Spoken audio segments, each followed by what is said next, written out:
Today's conversation will be around the Young Artists Program, which is currently being run by the KZNSA.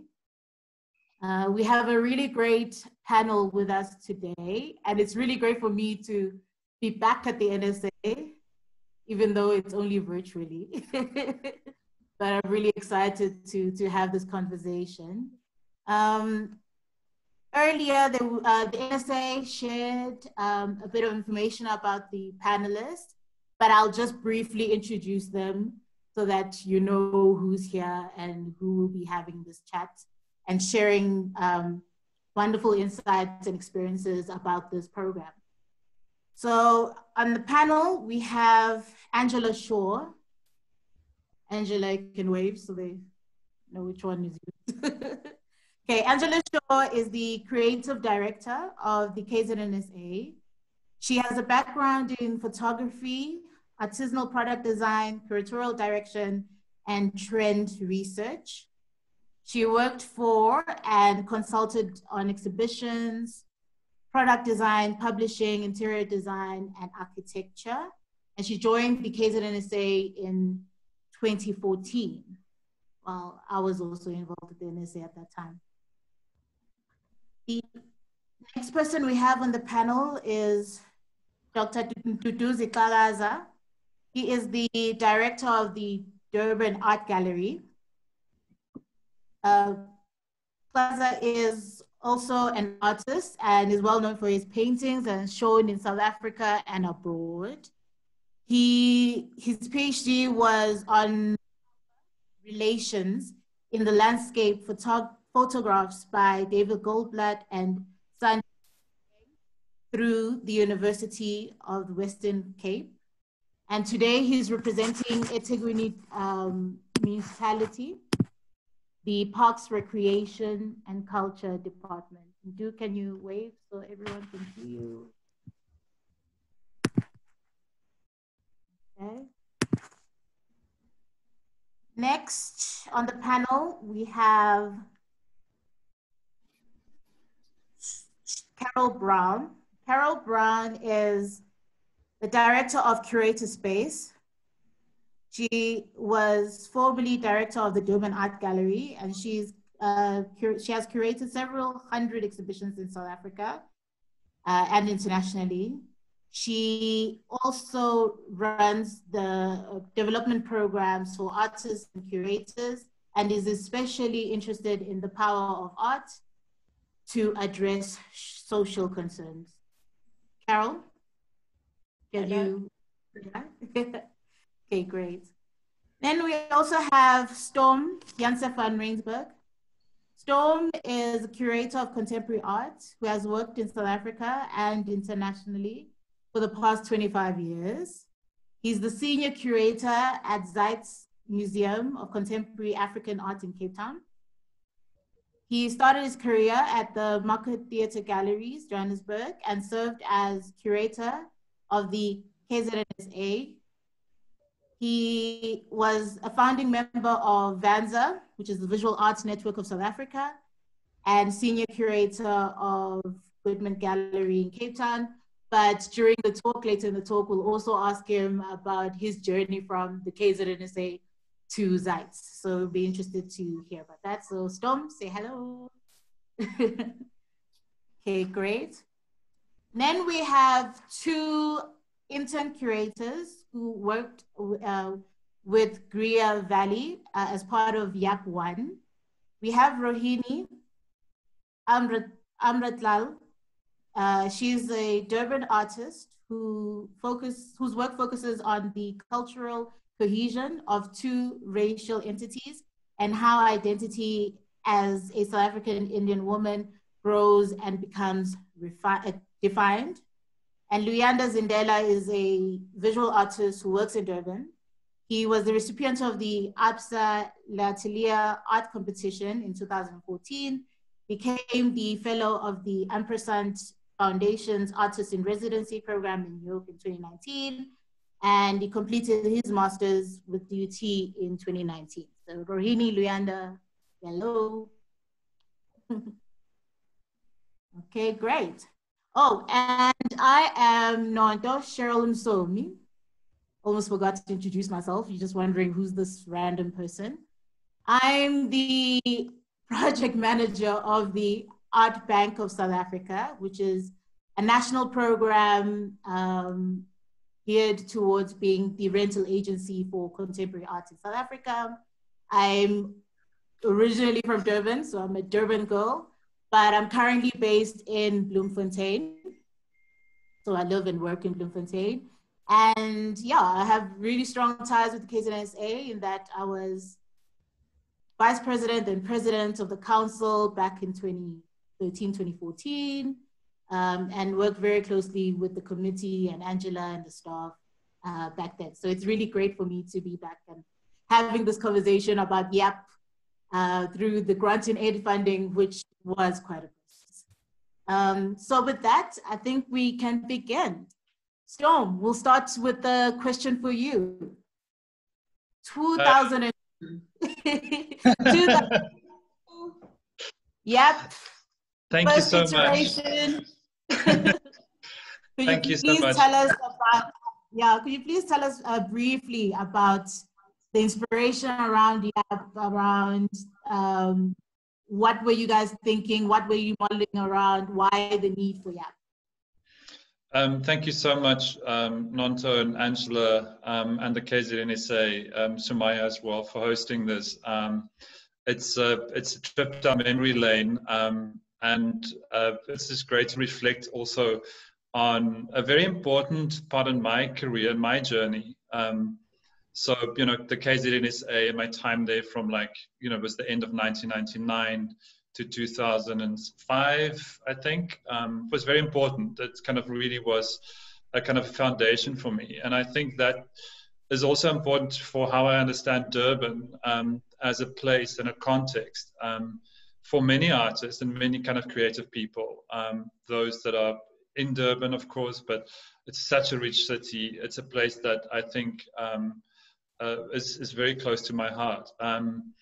I mean, I think the Young Artists Project came out of a particular set of circumstances, and I kind of want to take us back to 2002 and also understand and think a little bit about what the South African art scene at the time looked like. It was, kind of the mid-90s that we think about the Johannesburg Biennales. That was so important for the South African art scene to open up to the international world. Kind of our artists at the time really starting to get traction with the international careers. And so this kind of particular moment also was, I think, a kind of a time without really very few commercial galleries that kind of operate on the kind of level of professionalism and kind of stature that in the art world, international art world as we know them today. So a very different environment with, I think, also very limited opportunities maybe for artists. So I also want us to think about the KZNSA or the NSA at the time. Also an organization that, we know have a very strong and wonderful history with supporting artists and really wonderful ways. And I think that it was a confluence of things for me that kind of led to this. It was a desire to provide a kind of a supporting system for artists that might have been lacking at the time. The kind of a support system, and to not see kind of like the practice of artists in isolation. But if we're going to provide a support network, how do we do this by also trying to kind of create a better kind of like context or place for them to work, or kind of references where there might be not so much support. And so the impulse was very simple. It's like, how do we provide a platform for a young artist for a first solo project at the time? I know that the vision of the organization has changed, for the platform has changed a little bit, and also adapted, which is important. But this opportunity to have a first solo exhibition, to also kind of like think about how we kind of discuss and communicate and place that practice into some kind of context, whether it's like the artist's like initial ideas, how it relates to kind of larger practices, and then the kind of a publication, but also to nurture somebody through the process of going a support network to go through that process of like realizing a first project. But then also to kind of like put this into another further context where we can think about maybe also how do we communicate this work and to the public. And that also later on in the project led to the critical writing workshop processes and also a series of seminars. So also like thinking about the kind of discursive aspects of it. But it was very much also, I think, within that place of feeling that we had to work a little bit harder in the city at the time to kind of like step up against the kind of like competition that was between Johannesburg and Cape Town. And something that exists. Like I think it's a reality that we kind of like very much feel. So that was the impulse, and it was really to support young Durban artists, but also place them into a conversation much more kind of like with confidence and say like we don't have anything to kind of like, you know, we're on the same level as any other place. Like we just need to make the world know that this exists. And so I think that was part of the impulse there. So yeah, a little bit of a roundabout way, but the kind of like impulse there was very important. But also, I want to say one thing. The model of how non-profit organizations supported artists, well, actually not support's the right word, but if you wanted to have a solo exhibition at the time, at the KZNSA, is that you actually had to pay a rental fee, you had to pay all of these costs. So what this also did was take that the financial responsibility away from the artist and actually say, we're going to take that away for you to worry about, we're going to support you, which was surprisingly radical at the time. That's really, really interesting, and thank you for the background and understanding, and it's very interesting what you brought up in that it was part of it was to show that Durban is on the same par as Johannesburg or is in the same par as Cape Town, which is something that I think Durban is also still currently working on and trying to always remind people like, no, as Durban, what we do is on an exceptional level, which is very interesting. And it's quite interesting that that conversation has continued for like 20 decades, 2 decades now. So that's quite. So in terms of the challenges that you had in starting the YAP program, can you speak to some of that? Certainly.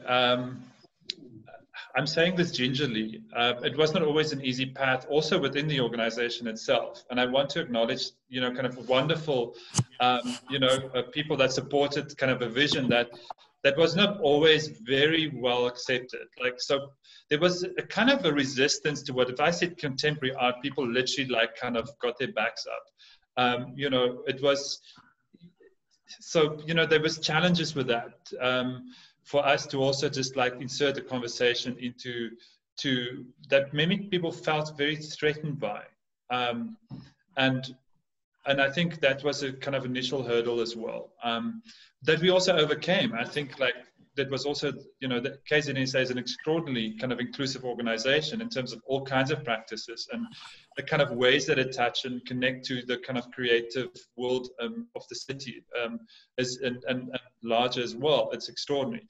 But I do think that, we experienced a lot of resistance, internally sometimes, but also from the public. There was people just didn't understand, didn't want to connect to it in a real way. But I think there was also kind of massive, larger support for the work that we did.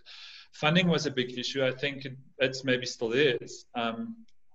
But I think if I recall correctly, it was one of the few projects that we started getting external funding from like on a fundraising level that became much more of a, the kind of idea of grant applications, or kind of something that relates to it in a kind of very important way. But I also want to say that, and I, we'll also hear from Carol, but I want to say that the Young Artists Project, and I didn't say it earlier, the Young Artists Project could also not function if it wasn't for other initiatives like kind of Red Eye at the Durban Art Gallery, for example. It was like, there was other initiatives as well, kind of incredible work done by the, largely from the DUT, now known as the DUT campus, and kind of, so it was connected to things as well. It was not an isolated kind of like place. So, but coming back to challenges, yes, I think it was about funding. It was about kind of carving out a space in the organization for it. No, that's great. Thank you for that. Before I move on to the next question, I see we've got quite a few people who have joined in now. I just wanted to say that we are going to keep the mics muted. The only mics that will be unmuted will be the panelists.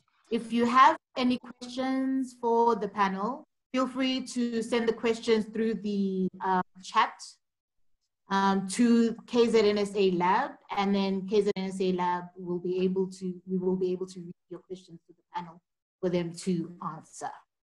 Okay, so with that, then we go to Angela. 20 years almost after the first YAP. Why did you guys see the need for YAP now? Well, it wasn't now. I think the moment, so I started in 2014, and almost immediately it was an obvious need to resume it. Just felt that the way that it had been structured and the way it provided space for first solos and experimental practice and contemporary work, and work that, as Storm explained, the project allows artists to have all costs waived. And in our version of the project, there is additional financial support to produce the body of work. So it became evident almost immediately. I know Sheryl was on exhibition committee back at the time, and so was Sumair, and we were like, how are we going to reignite this, and how will we essentially, how will we find the funding, and how will we, it became a project in looking for the funding and trying to find it, and eventually getting it from eThekweni. So why the need now? Durban, as Storm said, rich. Durban has a long track record of producing outstanding artists, contemporary visual artists who go on to succeed all over the world, or they give up art, and so it became this exploration of how do they realize their potential while they're still in Durban? How do they get the recognition that they need, the exhibition process, the institutional validation that they would get by a first solo being published. And then what we're doing currently is that some of those works and some of those artists are then pulled through into our art fair participation. So similar to what Storm was saying, that there's a national representation of Durban-based artists. And it doesn't just become about, you've got to leave KwaZulu-Natal to make it somewhere else. It's about locally based artists being, finding the recognition that they deserve. Okay, great. That's a very admirable goal and good aim in that creating opportunities for artists to remain basically at home and be recognized at home and have the platform then to springboard to whichever other opportunities that they could have. So what challenges have you guys, so you've mentioned about the funding. I remember the funding. I remember the running around, but so it's funding. What other challenges did you have to get this YAP running? Well, it's fascinating because I think it's so interesting to hear Storm's comments. I think it's similar challenges as well, is that, you know, even 20 years later, I think that there's not, again, I think maybe because the gap's been too long within the organization, but there isn't a lot of appreciation or understanding around the role of contemporary art and how the validation of an artist's career works, so that they would get their first solo and then move on, basically kickstart their career through their first solo. So that remains a challenge. But But I must say, we have the most brilliant exhibition subcommittee and most brilliant council at the moment. And there is pretty much unanimous support for the project within the organization. I think some of our audience and maybe some of our members don't always relate. And that's, I think, it becomes also can't please everybody, but just to reiterate, our greatest challenge is funding, and there's a massive decline in public funding and also in private sponsorship. So I think, wherever we can generate funding, we're looking at it being around that kind of support, so that, like I said, locally based artists get that career kind of kickstart. Great. So that leads us very squarely to the funder of this iteration of YAP, Dr. Xakaza. I have a question for you would be, as PRC at eThekweni, why would an organization like the KZNSA or the program, the YAP program, be important to fulfill your mandate and what you as government have been given the task to support or enable?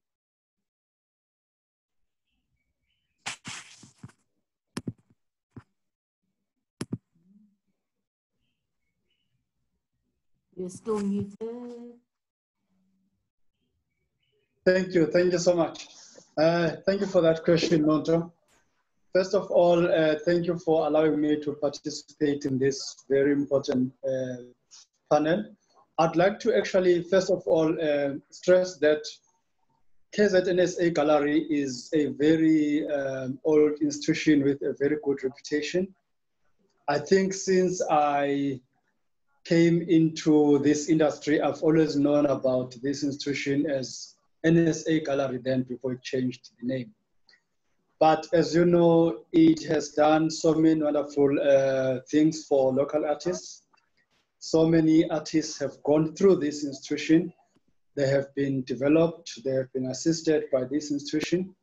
So that element of empowerment of artists is very relevant to the PRC unit, to the eThekwini municipality.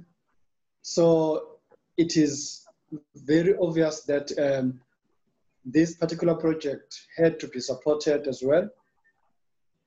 But of course, I want to say that one of the major concerns about visual art generally is that if it is not seen to be empowering artists both intellectually, artistically, and economically, it is very difficult to support such projects or programs.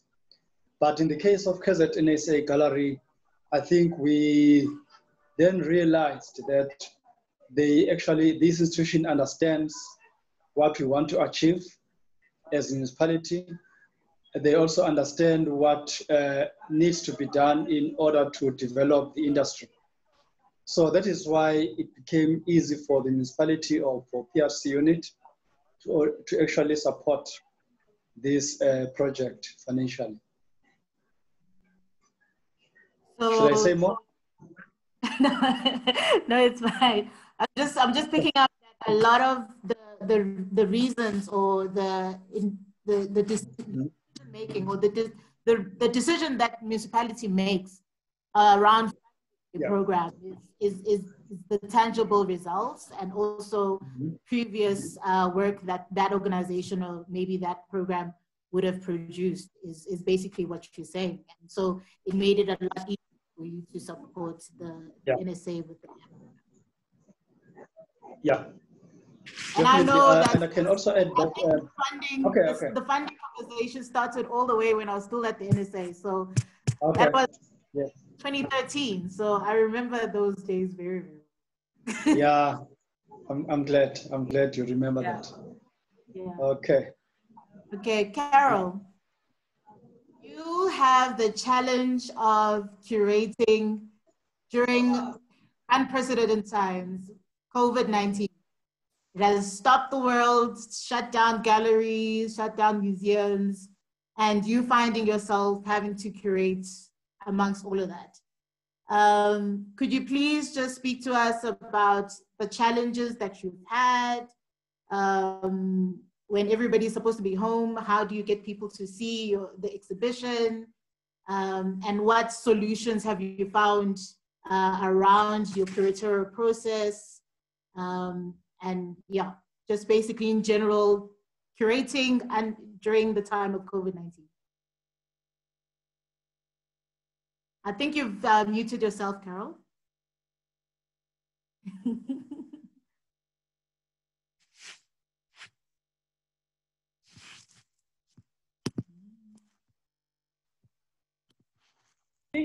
Okay. Am I on? Now you're on. Now I'm on. Oh, now I'm lost. What happened there? Hello? Yeah, we can hear you and see you. Oh, okay. I've lost the picture. Anyway, yes, it certainly was a unprecedented time. And it was interesting hearing Storm talking about the first YAP program, because there's certain resonances, I think, all our 20 years or 18 years later, which have repeated themselves in a way, because I think we all know that the COVID came surprisingly fast upon us, but about 6 months before that, our whole context globally had changed, and particularly with the creative sector, because I gave a lab talk before I was appointed as curator for this YAP one, and we spoke about the art ecosystem internationally. And, you know, it's been a pretty rough ride for everybody, because people have started realizing that there's been so many gaps and so many things that needed restoration, not restoration, but change. We had the movements of Me Too a couple of years ago, I think it was. Then Roads Must Fall and the Black Lives Matter. So the whole the whole global environment changed. We had enormous climate changes. We had fires in different places, floods. So the world was really changing, and changing very fast. And the art sector perhaps wasn't quite keeping up with it, and suddenly realized that they had to change their way of operating. And it all sort of happened at once. And I think, yeah, when we started curating the exhibition, which was about, I think it was about probably only about 3 weeks or a month before the actual beginning of it. And we made plans, as one does. We chose our artists, we chose our curators, and it all seemed to be quite smooth, and we were very happy with all our choices. We had our first meeting when we decided, what shall we call this exhibition? And the 4x4 came up, because it was going to be 4 solo shows by 4 artists. And we thought, well, 4x4 sounded good. Sorry? No, okay. I think I've actually lost my screen here. I don't quite know how to get it back up. Does it matter? No, we can still hear you and see you. Okay, that's fine. Yeah, so we thought 4x4 was a good name, because it was South African when one went into slightly dangerous areas like game parks and so forth, and rough terrain and untarred roads. One needed a strong vehicle. Well, we certainly had a vision ahead of us. We didn't know quite how far the 4x4 would take us. So the terrain became rougher and rougher.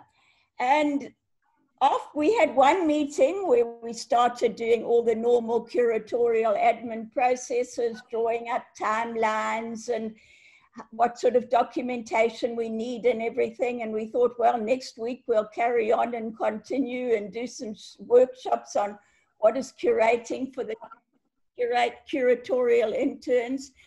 And of course, next week it became lockdown. So we then had to totally discard most of what we were talking about doing and planning and how we were going to handle it. But again, our lifeline was Zoom, as it has been for a lot of people and for everybody.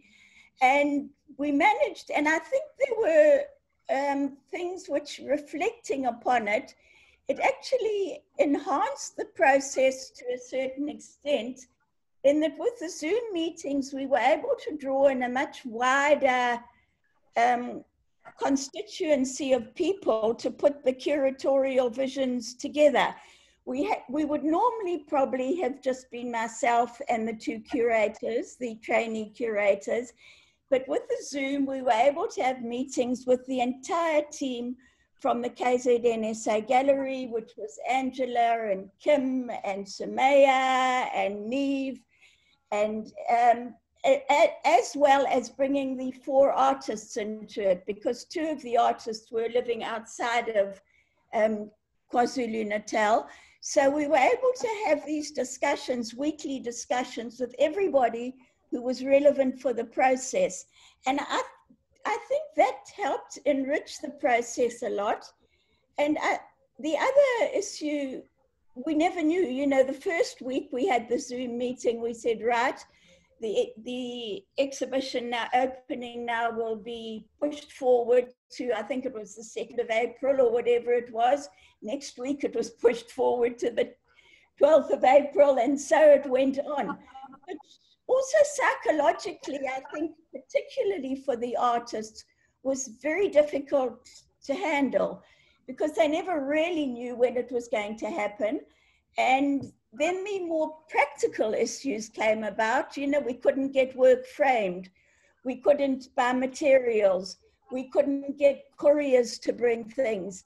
It became really difficult, and a lot of anxiety and resultant depression as well. And people also had families they had to attend to. Several of the artists and curators had to go into areas where the connections weren't too good. So it was a really tough ride, I think. But, you know, I feel we had a really successful, it was actually a great project because of the input that everybody had. There was no top-down type of way of curating it, because we were all had to make these decisions and all throw our to the center or whatever the simile is. And it was difficult because, as always, 4 solo exhibitions in one space has also different challenges, because there's certain spaces, perhaps 3 artists would like this particular area of the gallery. So we had to negotiate, and the artists were all brought into the negotiations where, you know, which you're going to have this side and you're going to have this area, and work around those, which were always quite difficult curatorial challenges. But often because the artists themselves are not brought into the curatorial processes, it can lead to other problems as well. So I think, yeah, and there was, I think everybody has been under high stress and mental strain over these last 3 to 4 months. And, you know, the thought was, will we have an audience? Who's going to be interested in this? There are much bigger issues out there. We can't really,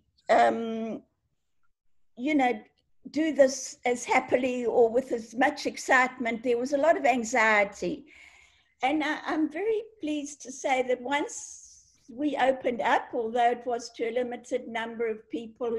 We've only been open, I think it's a couple of weeks, but we've had really good feedback from audiences and people who've seen it. And the artists, I think, are also very pleased to see how their work has been so well received. And again, it's how can I explain it? When we put the four together before we really reached this COVID lockdown and everything, and the artists' works somehow all addressed issues which we've all had to deal with during this period. And they were about solitude, about memory, about love, and what's our place in the world. So religion,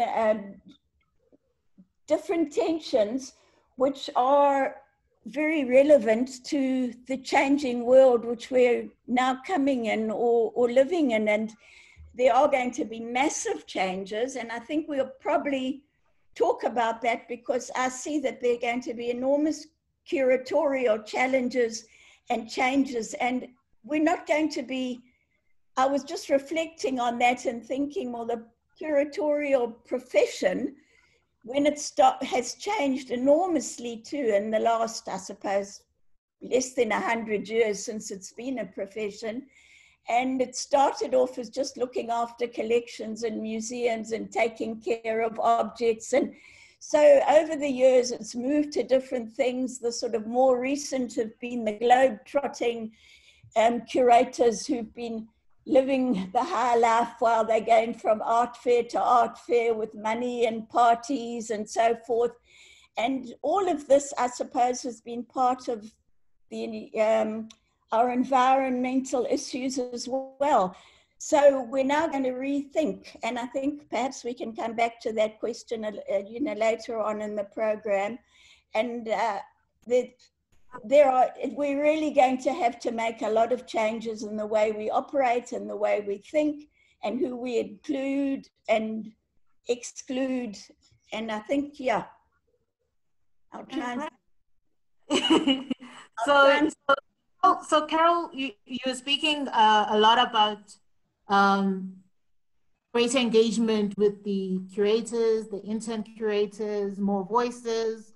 It wasn't like a top-down experience. So Rohini and Luyanda, then I'll come to you guys. As the intern curators for YAP 1, what made you apply for the program, the curatorial internship? And do you have thoughts or experiences that you'd like to share about being intern curators working with GRIA? Maybe Rohini can start.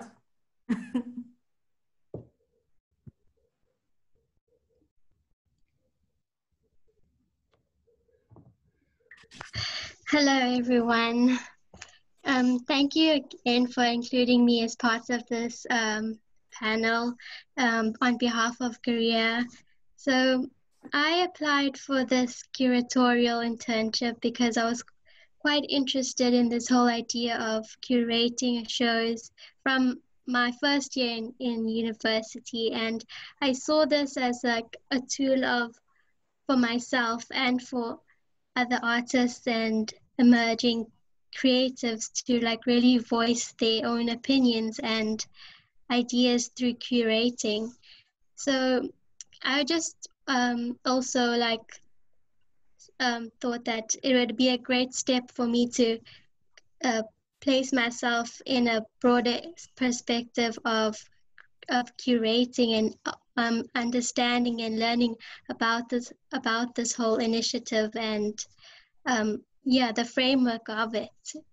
So my experience from the YAP 1 was really interesting, and I learned a lot from Korea because she also looks at curating in a very contemporary way compared to how it was compared to how curating was done before, like transforming spaces and really bringing the artists and the curators in a space where they can really transform and yeah, bring a lot of insight into today's like society and all the things that are happening around us.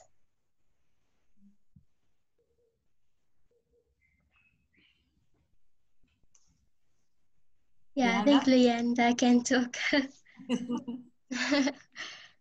I think Luyanda can also speak a bit more about the whole idea of the title unfurling and the whole curating aspect of it.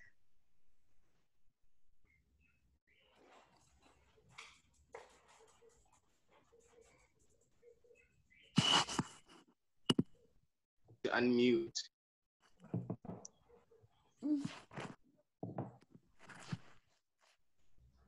Hi, can everybody hear me? Now I can hear you. Okay, just to answer your question firstly, Sheryl, what interested me in the Young Artists Project was that there have been a few opportunities that have been aimed specifically at artists only. And so for me, what really drew me to this project was the fact that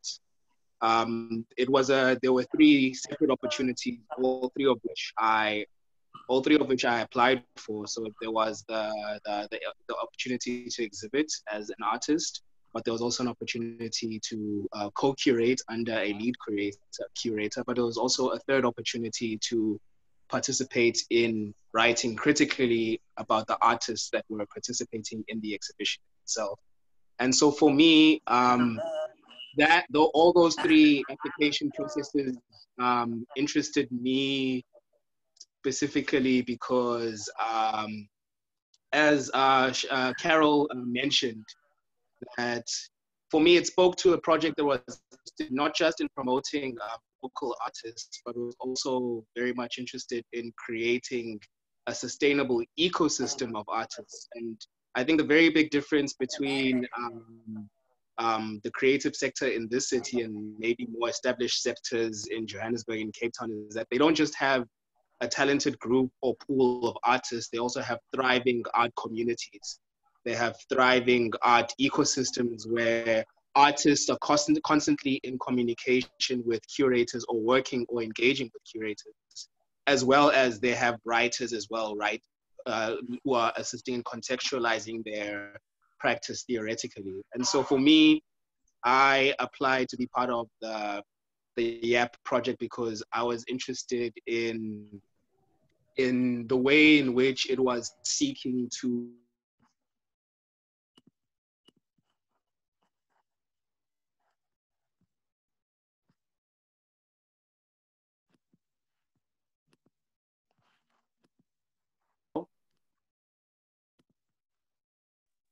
Hello?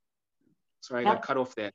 But I was saying that I applied because I'm part of an emerging group of artists who are looking to try and create or sustain a sustainable enough art ecosystem here that means that artists don't have to migrate elsewhere in order to join in art ecosystems elsewhere. And so that's the very big thing that really got me interested in YAP, was that speaking towards my experiences was that a lot of the people participating in YAP 1 were peers, most of them graduates from the Durban University of Technology. And so you saw a group of creatives where it was practicing artists coming together with artists who also have skills, who also want to increase their skills in curating, but also coming together with other artists who also wanted to hone their skills in creative writing. And I think all those 3 different things play a central role in sustaining an art ecosystem. I think that's what's particularly important to me. And so for me, the experience was, I think that was the most important experience for me, was having an institution as established as the KZNSA open itself up to emerging voices, and also putting almost like it's where, for lack of a better expression, it's money where its mouth is, and saying that this is the young crop of artists that we want to support, but this is also the young ecosystem surrounding these artists that we want to nurture and cultivate. And so for me, I think that's probably what was the biggest experience for me, as well as working under Greer and gaining the sort of experience in terms of what it takes to get an exhibition together, and also speaking to what Carol was saying, that it wasn't necessarily, it wasn't a top-down experience at all. And yeah, I think that was my biggest takeaway from the experience as a whole.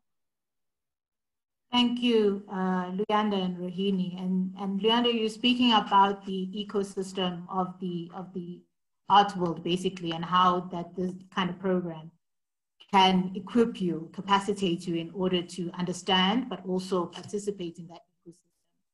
Then I have a question for you, Storm. With the participants from 2002 to 2005 or so, where are they now? Can you speak briefly about those participants and how they have grown in their career, and how the YAP program back then helped even if it's a small part in developing their career, basically?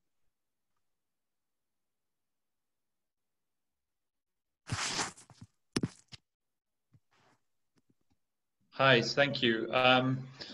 Yes, thank you, Nanto, and also Luyanda for very important kind of like understanding. And I just want to say that I think it's fantastic that the project also include a curatorial internship.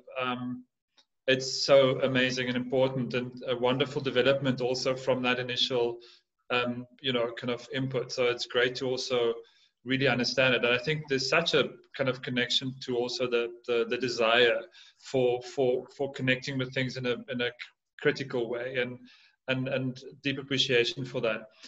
I have a couple of things to say just about the kind of project, participants and artists. You know, it was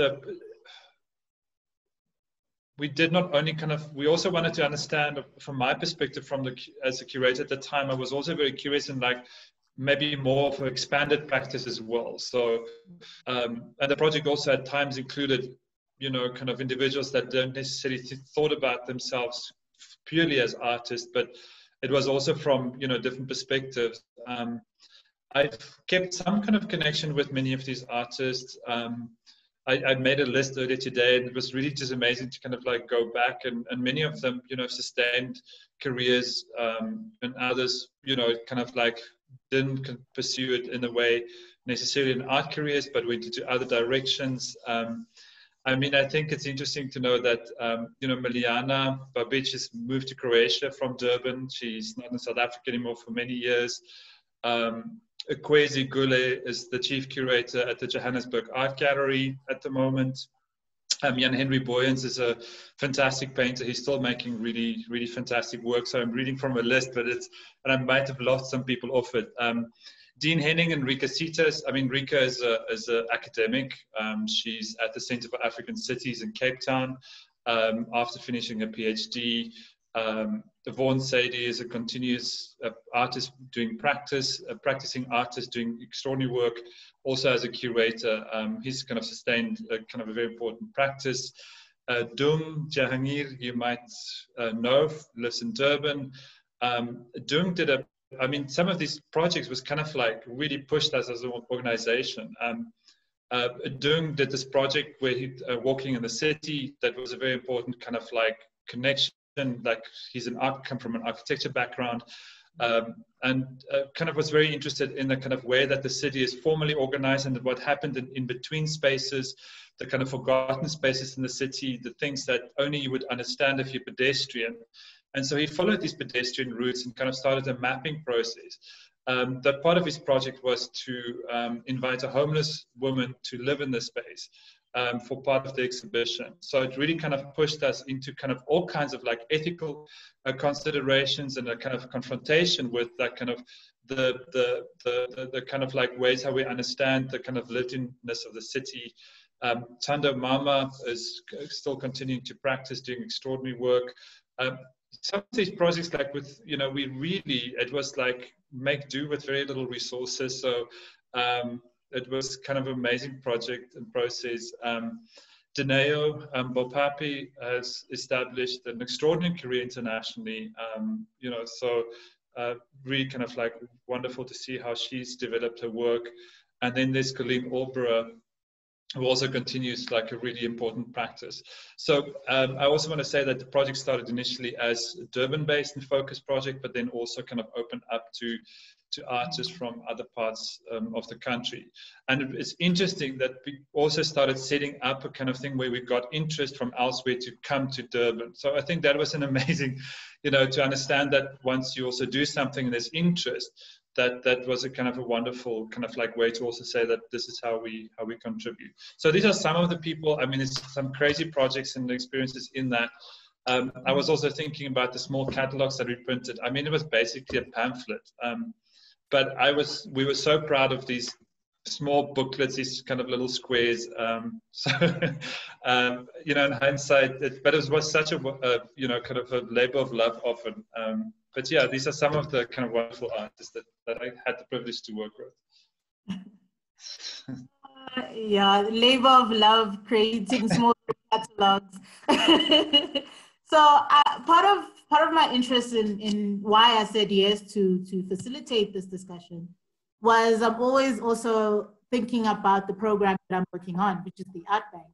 And as much as the main focus of the Art Bank is buying artworks and leasing it, but we do have a mandate of upskilling in a way, artists that we end up working with or buying or things like that. But so far our focus has just been about putting money in artists' hands. But at some point we also have to start thinking about what programs we could also start looking at, developing or partnering with people on. So that's why I'm very much interested in programs such as YAP, to say, like tonight, this afternoon, we've discussed the benefits and the challenges, but I'm very much interested in where such a program could potentially go. So it's interesting to hear about previous participants and where they are in their careers and things like that. But I'm also just interested in what spaces still exist in terms of developing the arts. Because we know there's a lot to do and there's a lot of work to be done, but sometimes it's not easy to pinpoint to say, this is where the gap is, this is where work still needs to be done. I know immediately one of the challenges for us is identifying writers who can write on our collection. So it's just, I think this is possibly a question for all of the panel to pitch in here to say, what are the gaps looking at contemporary emerging artists? What's still needed in the industry in terms of assisting emerging artists or in terms of capacitating emerging artists, and possibly just drawing from the experience of YAP.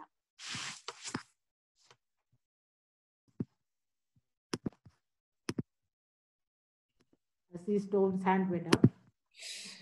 Okay, Koya might have beaten me, but I think everybody has something to say. So, Chair, over to you. Who's first?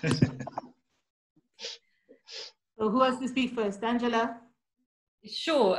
So very quickly, great question. Thank you, Sheryl. And very quickly, just to acknowledge Storm, and incredible gratitude for him pioneering this road. I was smiling because I've got copies of those pamphlets, catalogs next to my desk, and they've been poured, and they're all grubby, and we've studied them again and again, and just gone, this is the most incredible good practice to have. And just to thank you again for showing the way on this. It's a brilliant model. Massive congratulations to the artists, the 8 artists who participated this year. Some of them are in this session. Anyone who wants to see the exhibitions there, there are links on our website, beautiful installation views and catalogs of works.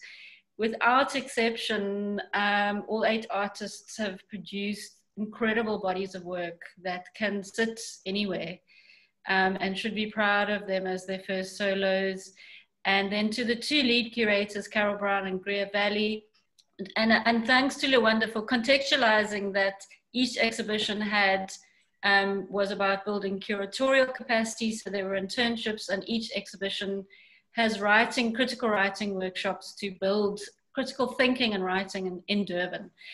But where to? So yeah, I mean, and how is this iterated going forward? I just think as much energy and effort to be applied to it as possible. Massive learning curves with taking stuff online recently, and how we start to package, firstly, create the forums in which work can be created. And there may be a greater call for it to be created in digital formats, with the mind to sharing it digitally later on.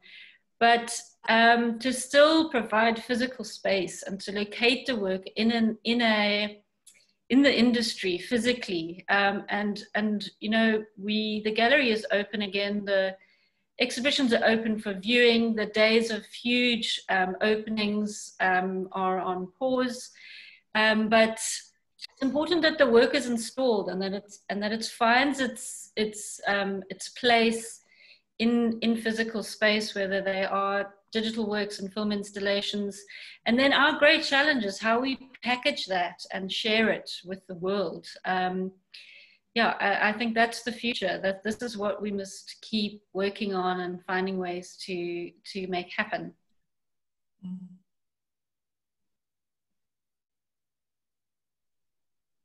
So while the next one is getting ready to answer that question, a question came through from Jess, which talks about basically what we're talking about, but her question is around how do we, with the help of the municipality, build an infrastructure for artists over above like spaces and opportunities for writers and things like that. So maybe we can also get an answer from that in terms of from the municipality side, like what kind of assistance or help that can be there for infrastructure for artists. I think Storm, you wanted to make a comment.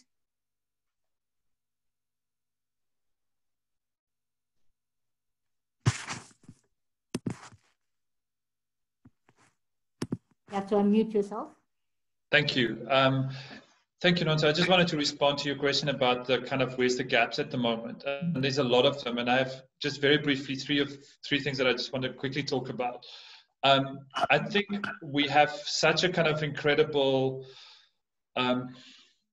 commercial galleries are incredible, powerful in the art world internationally, not only South Africa but internationally. And like if you fall outside of that kind of like market trajectory, artists have a challenge and a problem and an issue.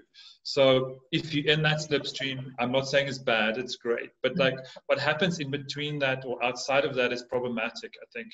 And I think that's just where places like the KZNSA and places like the ABA is so crucial and important. And independent spaces. And this is where we have a bit of a deficit in this country, unfortunately, is that our independent spaces and the non-profits kind of like has lagged behind a kind of like velocity, you know, massive growth in the kind of contemporary commercial art scene and art gallery scene, which is fantastic. I'm not saying it's a bad thing, but it's imbalanced. I think with the introduction of the private museums like Zuid-Smoker and, you know, like Noel Foundation, it's also kind of like put a little bit of like more kind of capacity within a kind of like from the non-profit perspective into it. But I do think there's still kind of like huge gaps and it's problematic because I think we also have to be a little bit careful that we just don't feed into this kind of like art world kind of thing of like just feeding it with like new art. You know, it's like insatiable. It just kind of swallows it and spits it out, unfortunately, too. It's a vicious kind of circle sometimes. So that we also think when we provide kind of support, that it's also kind of longer term, that we don't, you know, that it's not a short investment that happens. It's kind of sustained. And so I think that's a challenge for us. And I'm not sure how always we do that with the resources that we have, but that we think about it as the long run. And Carol, a little bit of response to what you've said about how we work and what the kind of how COVID-19 has shifted our practice and what led to it. What I see it again is a bit of a jaundiced view, but I feel like acceleration that's happened in a positive way for the commercial art world is that bricks and mortar, with investments and expensive investments, there's been an excuse to kind of like minimize that. And so it's almost like the Amazonification of like the art world, where retail kind of spaces and places like galleries, ultimately retail spaces, are also finding challenge, kind of like becoming less important. And that things are sold on PDFs and kind of like shipped from warehouse to warehouse. Now, it's a very Jonas way, but that's how the international art world largely operates through art fairs as well. These kind of pop-ups that happen, and we kind of move things back to back. So maybe a little controversial. But what I think our challenge then is that for museums and places where it's about a different kind of like economy, which is also about a kind of attention economy, that we have a different kind of like challenge there as well. It's like, we have the challenge as those institutions that rely on feet through the door and a kind of like a personal engagement with objects and spaces. And I'm maybe simplifying a little bit and maybe controversial here, but that's also where we need new models. Like we also need to, and we did, Carol, you're right, as museums and organizations, non-profit organizations, radically rethink and redo ourselves, how we operate, how we position ourselves in relation to the public, and kind of like find new ways of working, because old ways are not going to work anymore. Sorry, that's two things, and I'm going to leave it at that.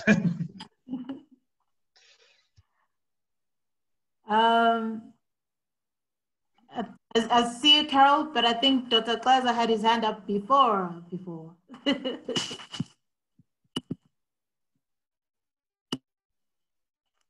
Yeah, no, thank you very much. I will be very brief, but I just wanted to address your question around gaps that you still see in the industry.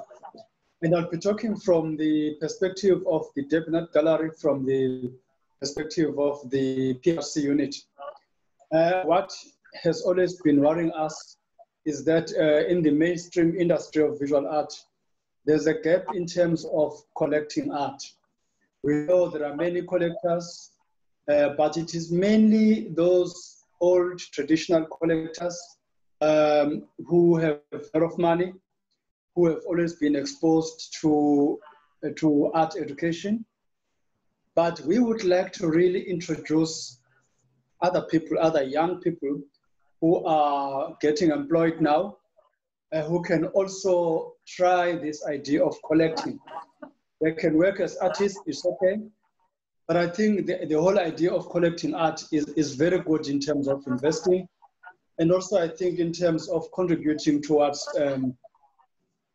increasing the GDP of the country, of the city, etc. So that's what I wanted to do. So we have actually run programs around that idea, trying to encourage younger people who we see as black diamonds, for example, that they can actually think about collecting, so that the whole idea of supporting this industry can be evenly spread across the show, so that it's not just dominated by a few people who have a lot of money. There are art pieces that are quite collectible, such as prints, for example. They are not very, very expensive. So that's what I wanted to say in terms of identifying smaller gaps here and there within the industry. Thanks, Nonto. And then while we still have you there, there's this question from Jess that she asked earlier, which says, there's a need to create a community for artists to thrive and survive. So we need artist spaces, opportunities, but also writers' discussions. How do we, with the help of the municipality, build an infrastructure for artists? I think that's a very good question, even though it's not very easy, because as you know, we use public funds. It's not just our money. And there is a lot of too much red tape that is involved in accessing those funds. And I think Carol knows this because she has been working under the municipality. It's not very easy, even though we are passionate about doing these things. But what I can say is that right now we are thinking of creating a space that can function as an art resource. We are working with people who are not employed by the municipality. It's a joint effort. but we are finding it very challenging to even achieve that. But yes, there is such a thought, and we are definitely working on it, because we think that space can actually expose artists or even enable them to interact, so that they don't always work in silos, and they can share ideas and they can encourage each other, etc. So, but concerning other aspects, such as perhaps studios, it is another idea, but we need to really work on it. So because I'm just an individual here, I cannot say everything, because I need to then go back to my colleagues, other managers, and discuss how possible it is. But I'm glad that you're asking this question, so it is something that we know now. It is something that we can put on the table as directors of museums and talk about it and see whether it can really materialize. Thanks, Nonto. I see that Luyanda is eager to make a suggestion. Suggestion. Or a question. No, I just wanted to say, I guess to indirectly answer Chess's question. For me, the question kind of goes back to what we were saying before about the ecosystem, is that we have a very strong base of visual artists in the city, but the ecosystem is still kind of disconnected, in the sense that in Johannesburg or in Cape Town, it's not just the artists producing the work, but there's an ecosystem of curators and writing that helps not only just contextualize the works culturally and historically, but also highlight their significance, not just to prospective collectors, but also to the cities themselves in terms of how they see the value of this creative output. And I feel like a more practical way of addressing that question is sort of in terms of carrying on with the sort of workshops that not just allow artists to learn how to curate, but also allow artists access to learn about things like fundraising or writing proposals to the city. Mduduzi spoke a lot about the various forms of red tape. It would be very nice to have a workshop about that, where somebody from the city can sit down with the creative community that is here in Durban to tell them, okay, these are the various things, these are the various things that if you want to access this sort of funding, these are the various things that you would have to jump through, either individually or as a collective. The reason why I want to highlight this is that there is already an emergence of artist-led collectives in Durban, where artists are almost forced to take advantage of online connectivity or other sort of social media or things like that to try and build each other together. But there's a bit of a gap in terms of when we want to enter more established institutions. And I think the gap exists purely, the gap exists because the ecosystem isn't as connected here as it is in other cities. And so there's an opportunity there in the sense that the KZNSA can be a space that can be a space where the beginnings of such an ecosystem can either re-emerge. So it goes back to what I was saying about workshops, in the sense that it would be very helpful to me specifically as a creative professional, where to learn about what these red tapes are, what the processes are, so that I would be able to not wait for the infrastructure to come to me, but to actually go to where the infrastructure is and be able to articulate for myself why the work I'm doing deserves this bit of funding here from this institution or whatever. And so for me, that's why the value, that's where the biggest opportunity of the Young project comes in, is that the work is here, the creative output is here. It's just not contextualized, it's not written about. And that writing is the sort of, inverted commas, leverage that we need when it comes to applying for bigger things, especially when engaging with larger institutions. And so I think for me, that's where the opportunity lies, for me personally. And we need spaces to learn those processes, to learn how to be able to do these things ourselves as working creatives in Durban without having to leave. Carol, you wanted to add there? yeah, I did, but Luyanda's said a lot of what Luyanda said are the points which I would have brought up as well, and I do endorse. You know, Durban people think there's not a lot going on in Durban, but there is a lot going on in Durban, and there are several artist collectives around the city, but they are just not, somehow they're not perceived as being important or even working with each other. And I think that collaborative aspect is really important. And I think we need to realize that the city is not just the center of the city. There are very many branches out where people are doing quite amazing work, and they're not being supported again by the municipality or even, and you know, I think that this rise of the internet, it's been with us about 20 years, but suddenly when COVID came, we all realized there was an internet out there, and nobody's been using it in the meantime, which is also a little bit crazy.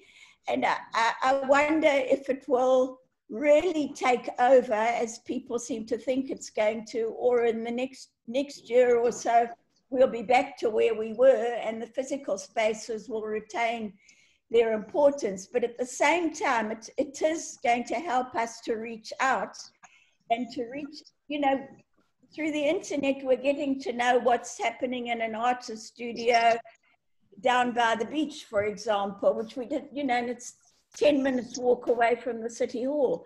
So I think those initiatives need to be supported far more than they are. And those people from the margins need to be brought back, or not brought back, brought into the center as well. And, you know, at the same time, behind it all, we've also got to have a very strong, I suppose, social responsibility, because the world, we've been woken up with a big bang this time.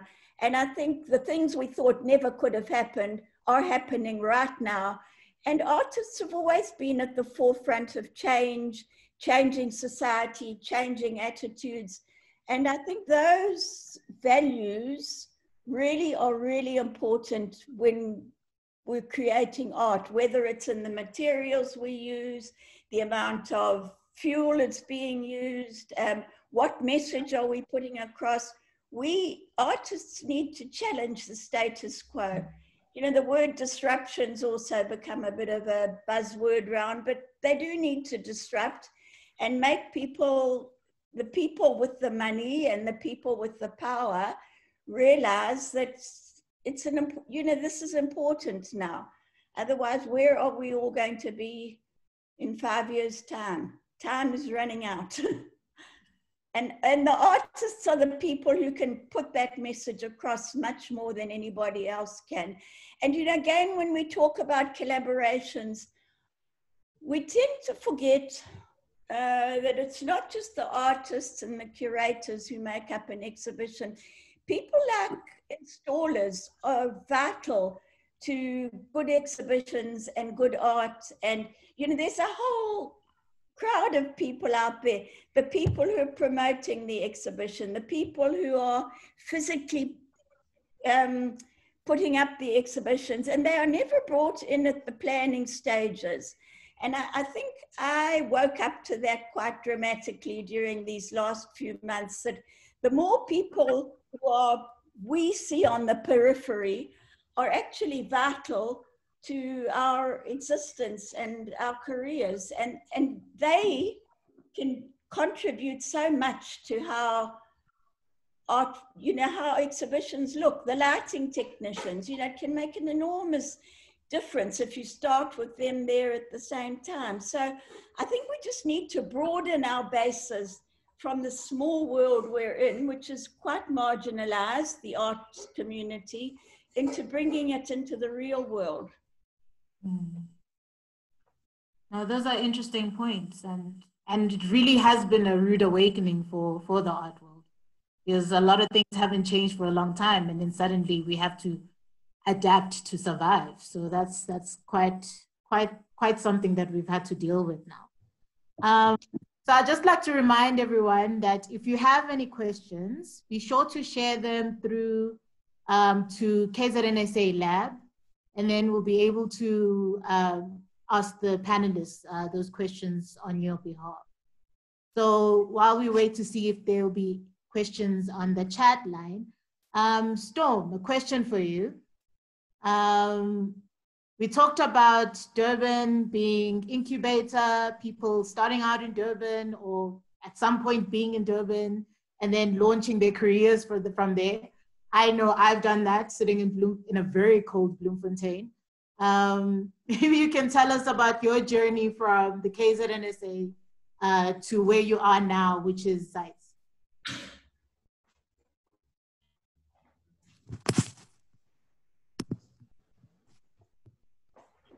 Thank you, Nonto. I'm sorry we keep on sending bad weather from Cape Town your way. Some more coming. Just warning you. -9. Can you just keep it? Can you please just keep it? Yeah, it's terrible today again here. The journey from Durban was kind of like circuitous. Meaning like I didn't think there was ever like a particular career path. I mean, it's kind of crazy if I think about it that I started the marketeer, then Durban KZNSA was very important. Like I said, those initial impulses, and I think getting my chops on many levels, like how to write a funding proposal, the kind of like skills that no one teaches you anywhere else unless you're in it. So I spent a short while in Cape Town as a freelancer, and I tried to do my master's at Michaelis. I failed miserably. I did a year of my master's and kind of like was called, got a call from Linda Givon to join the Goodman Gallery team in Cape Town when the museum opened. So it was a complete surprise for me because I thought I'll never be in the commercial world. That was against my principles in many ways. But I also kind of like got an opportunity to really understand how the art world kind of really works. So it was very important for me. I think also the kind of artists that we worked with, like setting up a new organization or business in the city, was again another kind of very important learning curve. But I thought like I kind of got stuck in the commercial world, that was it, that you can't exit it once you're in there. But then after 5 years, got a ticket out, so to speak, and kind of moved to Berlin. Sorry, it's a little bit private, personal stuff, but like I fell in love with a beautiful blonde German architect and got married. And so lived in Germany for a while, for 3 years. The relationship didn't work, so I was kind of I mean, he's still my best friend, sorry. But it was just in a moment also like of being in Berlin and understanding, working independently, again, having to learn a new language, kind of what it means to be defined by your geography in a very particular way. So all these projects that came my way was related to either South African art or contemporary African art. And it was, I always understood my practice as being international. So that kind of was a very important moment, and kind of had some really wonderful experiences working, did independent projects. I was a fellow at the university in the south of Germany for 3 years, and then got an opportunity to go to Savannah, Georgia, in the deep South USA. And my first museum job, which was 2015. And I think that moment was for me a kind of a moment of really sitting in one place, maybe much more kind of like still, so to speak. And was a very important learning curve of thinking programmatically again. It reminded me a lot of my Durban times because, like we did like 30 shows a year. I don't know if KZNSA is still the same. You did like 30 shows a year and it's like everything is like 2 weeks and then the new thing happens. So it was great learning curve. But it kind of like reminded me, it was very much thinking about multiple projects at multiple times, like the exhibitions program for the college and the university was very complex. We did only not the museum, but also kind of about 4 other galleries simultaneously in the city, and not only in Savannah, but also in Atlanta. And kind of like there was for me an opportunity to really also work with artists, that both emerging artists and very well-established artists. And at one early in my time there in Savannah, was just thinking that I have the opportunity to really work with artists that I always wanted to. And so I made a wish list. And so I was very, very lucky to be able to not only work with young emerging artists, but also those artists that I've always kept in high esteem. That opportunity came. And so because Savannah and the city itself and the university was so kind of like positioned, again, like was very important. So I don't want to go too long on a tangent, but I think Durban made me think very much that I don't care about the kind of periphery and the center and all of that. It doesn't matter ultimately. I think it's like where you locate yourself, and with the kind of commitment to that place comes, it's a possibility to unlock things or kind of see things and work with in that particular context that's rich. And if you do it in some ways that it might also get acknowledgement somewhere else. And I think for me, Savannah was very similar. It's a small town in the deep south. It has, you know, for all of intents and purposes, it's like it's a speck, but it had a kind of a combination of things that made it very special, like Durban is. One of very similar climate to Durban actually as well, kind of very kind of humid and a kind of like very intense history as Durban does. And tapping into that and kind of like the generosity of my colleagues and people in the city as Durban, kind of being part of a kind of a group of people that has a vision and that's supportive, as small as it is, made us be able to punch much, you know, really higher than, you know, kind of our weight, way above our weight, so to speak. And so that was really an amazing moment. But then there was this nagging feeling of coming back home. And especially with the last election, 4 years ago, I was really having trouble with rationalizing why I'm still in the United States and why it's important and why I'm not at home, where I feel like workers at that point also is like, what's the purpose of us as cultural workers in this crazy environment? Where do we need to invest? And so kind of a niggly feeling has happened for a while about the return and what would that return look like to South Africa. And then, yeah, about a year and a half ago, I got a call from Koyo Kuo, who's the executive director now at Zindela, and she just accepted the position here in Cape Town and asked if I would like to come back. And I you know, back and forth, yes. I said yes, and it was the right time and place. And understanding that we also, at the time, came to an organization in crisis, and that there's a lot of work and challenges ahead.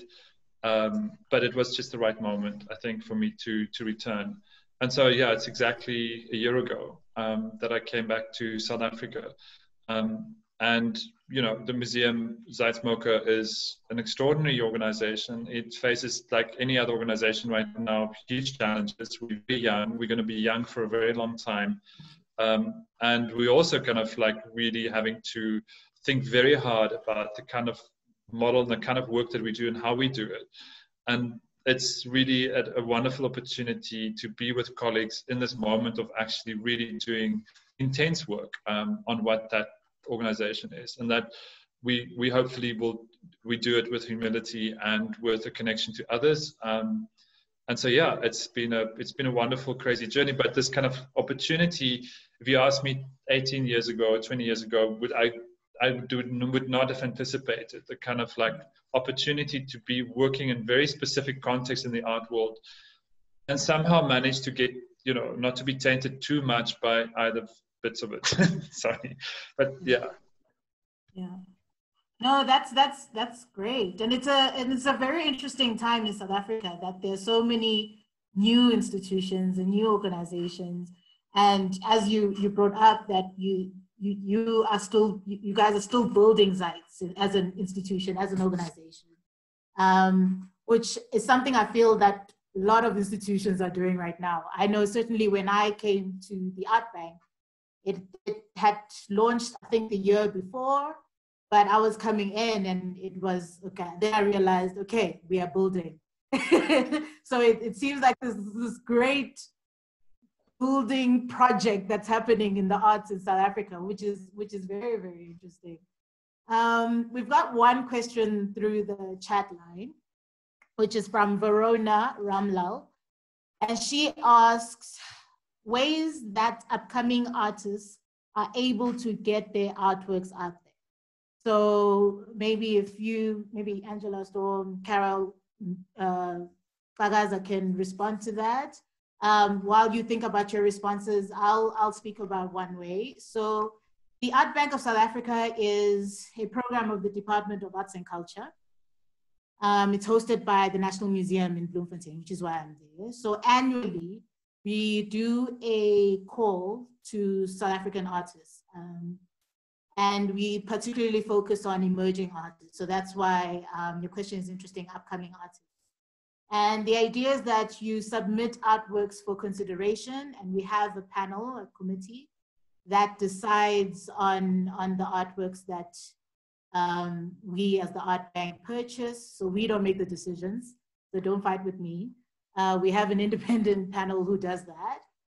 We're actually in the process of selecting the 2020 artworks. The call closed in July, so hopefully very soon artists will get responses on that. So we buy artworks directly from the artists, and then we look for opportunities to exhibit it and promote it on social media, on our websites, and whichever way we can. So that's one way for emerging artists. I know Angela will have her answer for the NSA, Carol for her development program, Xakaza for the Durban Art Gallery. So maybe you can just answer in that. And then once we get those answers, we could possibly start closing out our discussion.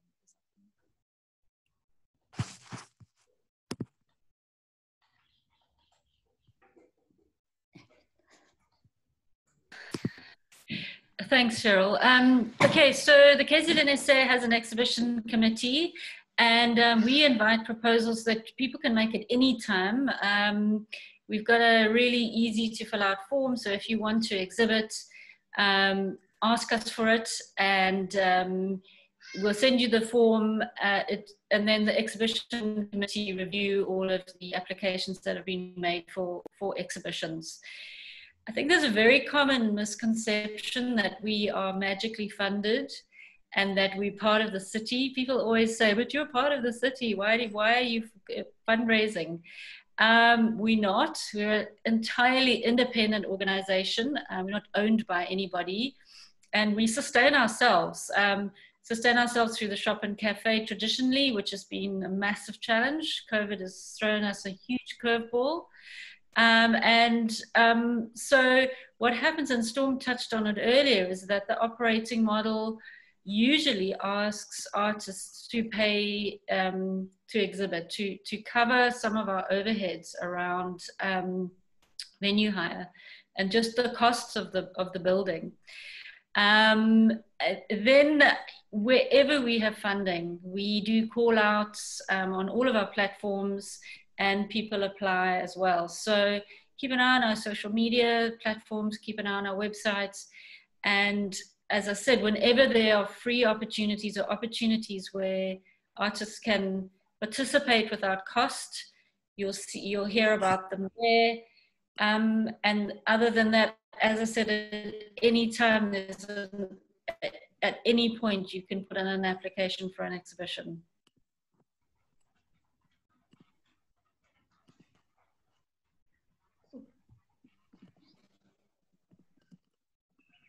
Shall I? Am I muted? Oh, you're on. Okay. No, just to follow up on what Angela's saying, it's really important that artists who are looking for opportunities actually keep their eyes and ears open. You know, I often hear artists saying, oh, there was an exhibition, I'm just going to say members exhibition at the KZNSA as an example, and nobody told us about it. We didn't know about it. Nobody invited us. You know, you can't just sit back and wait to be invited or opportunities to fall into your hands. They're often ads put out. And one very good way I found, and I always tell young artists is to become a member of VANSA, which is the Visual Arts Network of South Africa. And they've got a great network, and they put out regularly opportunities for artists and give you ideas. And don't, you know, they mustn't, you don't think that you're not good enough, because, you know, there's all sorts of different opportunities. And just because one person rejects you, and that's another thing, if they get, you know, don't be rejected. Don't take rejection personally. One person's taste is not going to be the other person's taste. And of course, the opening of the whole internet, not opening of internet, but the popularization of online exhibitions and online portals offers incredible opportunities now, both for showing and selling your work and seeing what's popular where and where you should place yourself. That's also where do you fall, what category you fall into. It's no good being a realistic landscape painter and applying to a very trendy online internet arts competition, for example. You know, you find your own niche and follow that. Great. Maybe Luyanda, Rohini, any comments, any advice for upcoming artists?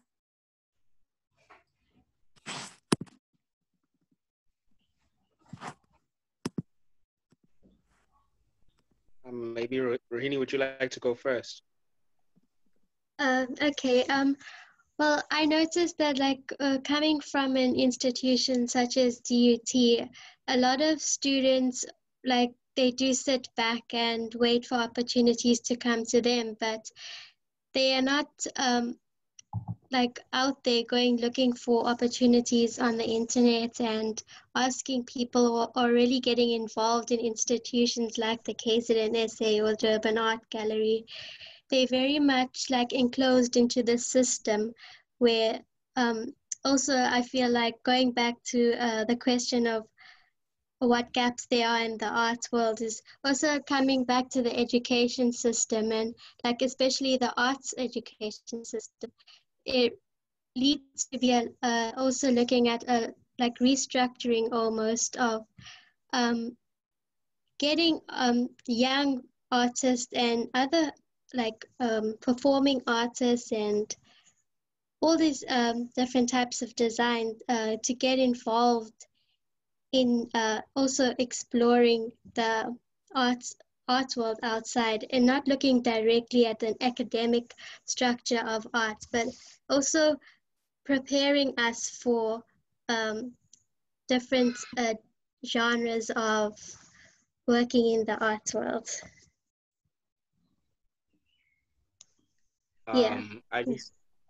I think for me, what I wanted to say, we've been speaking, I think this conversation has been very much leaning heavily towards things the artists must do.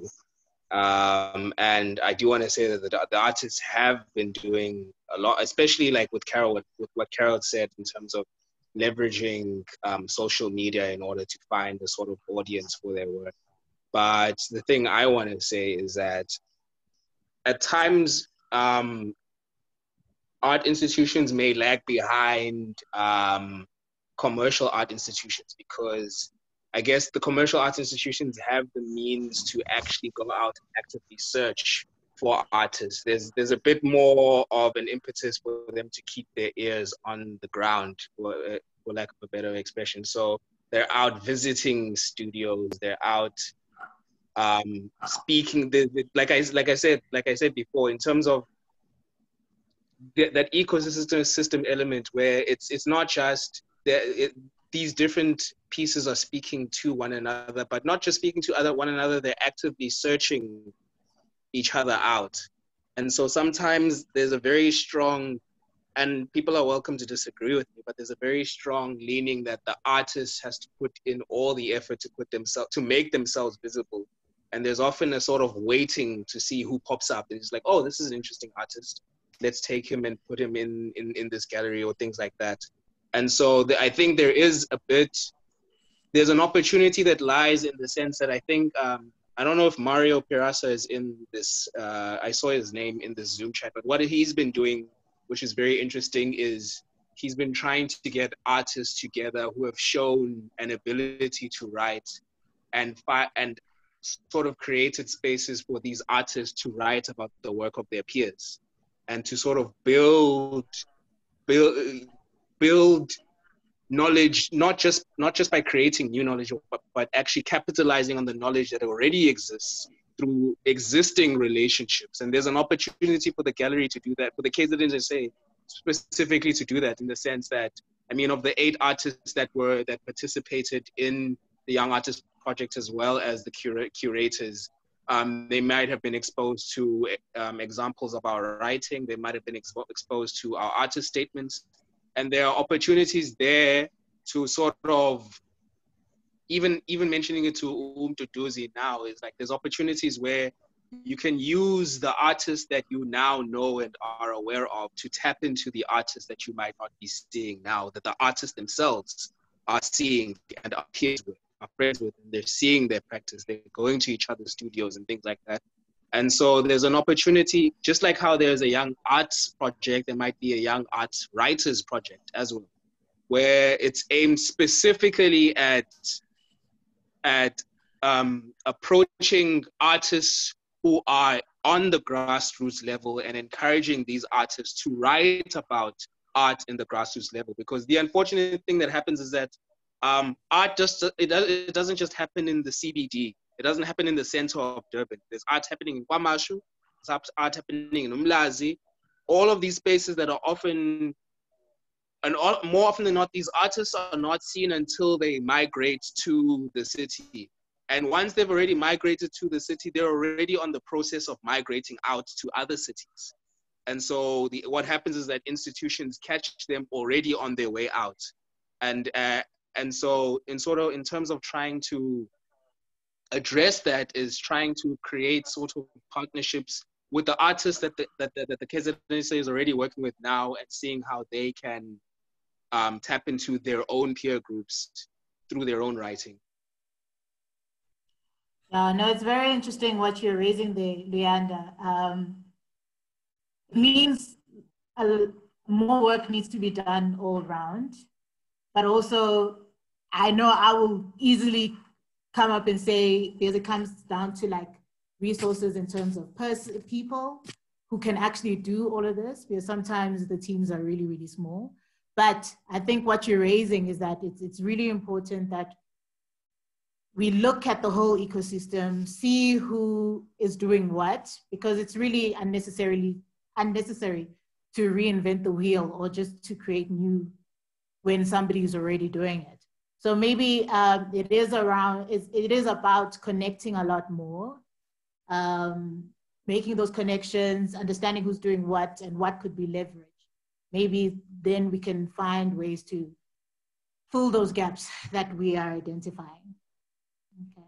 So with that means we have a lot of work on our hands.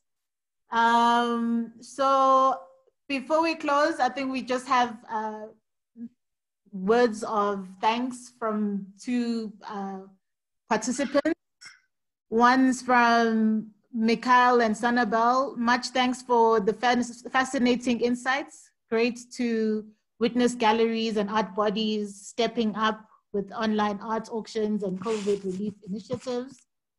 And then we've got one from Larato in Botswana. This is such an important conversation. Thank you for the inspiration.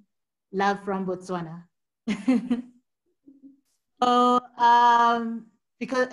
So with that, I know there'll be more questions coming through now since we've had this conversation and discussion. Maybe it would be best to communicate with the KZNSA, because maybe your questions might lead to another lab talk and we can discuss a lot more and have a great afternoon like this afternoon. I'd like to thank the panel for being with us and sharing with us today. Thank you, Angela Shaw.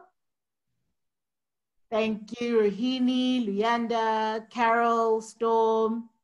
I don't see Dr. Xakaza, but I'd like to thank all of them.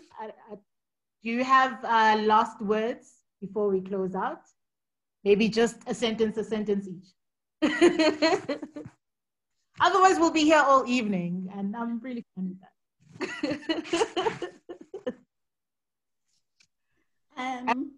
Since yours is an A. Last word. Yeah, just a sentence or a word or, yeah. Just go ahead, Carol. Let's okay. just do it. Just do it. Okay.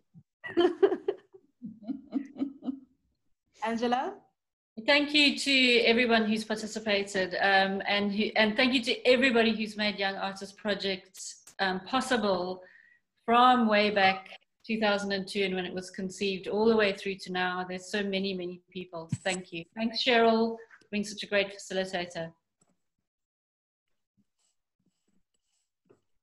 Storm?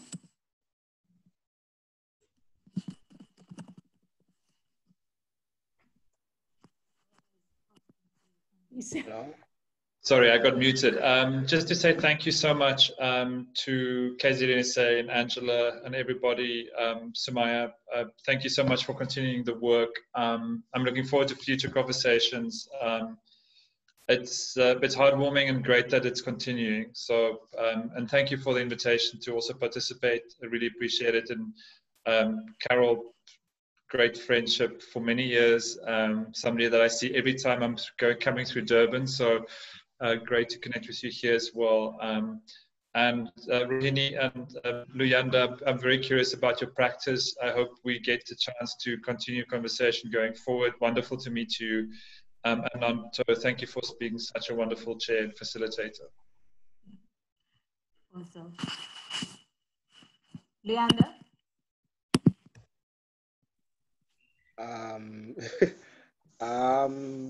Yeah, just thank you for the platform. It's still early days, but I do want to say that this platform sort of matters. This project matters, and one of the most beautiful things I saw was an opportunity for in YAP 1, the majority of the artists who participated in YAP 1 were graduates, and so a lot of their peers came to the opening, and for them it was such a beautiful thing seeing a peer that they went to class with in an institution like the KZNSA having a full exhibition of their body of work. It was a moment where the KZNSA felt approachable to them, and that's a big deal for an institution as big and as well known as the KZNSA. And so this project goes a long way to making not just art approachable to aspiring artists, but also being able to exhibit and be in a gallery, making that sort of thing less daunting to especially artists who are graduating and want to break into the industry as well. So this project matters, and it's a great thing. Awesome, thank you. And Rohini?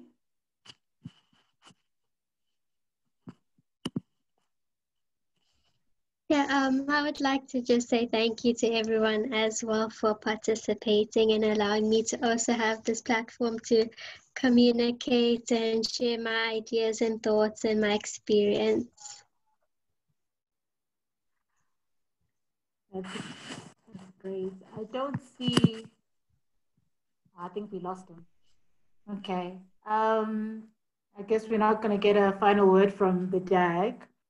But from me, thank you very much for being with us. Thank you for inviting me and giving me the opportunity to visit the KZNSA again and to have a great chat with you guys.